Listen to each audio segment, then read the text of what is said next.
అది election commission mistake అనుకుంటాను. రెండు పార్టీలు అప్సెట్ ఉన్నాయి, బీజేపీ అప్సెట్ ఉంది, కాంగ్రెస్ అప్సెట్ ఉంది. మళ్ళీ తప్పవడిది ఎలక్షన్ కమిషన్. ఇప్పుడు మిస్టేక్ ఏంటంటే 140 కోట్ల మంది, అంత మందికి చేస్తూ ఉండాలి, సర్వ్ చేస్తూ ఉండాలి, కరెక్షన్స్ చేస్తూ ఉండాలంటే అంత మందికి ఓటర్లు ఇచ్చుడే ఎక్కువ.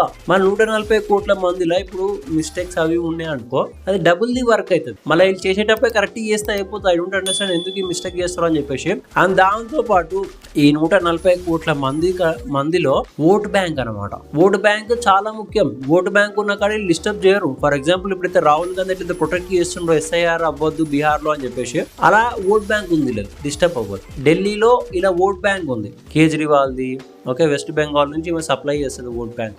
అక్కడ ఉన్న పొలిటికల్ పార్టీ లీడర్ ఏం చేస్తారు, ఆమ్ ఆద్మీ పార్టీ అరవింద్ కేజ్రీవాల్ వాళ్ళని తీసుకొచ్చి కూర్చోబెట్టి వాళ్ళకి మేపుతాడు. ఇల్లు ఇస్తాం, జాగ్ ఇస్తాం, ఏసీలు ఇస్తాం, ఫుడ్ ఇస్తాం, స్కీమ్లు ఇస్తాం అని ఇచ్చారని మేపుతాడు. జస్ట్ ఏంటంటే వాళ్ళు ఓట్ వేయాలి. ఆ ఓట్ బ్యాంక్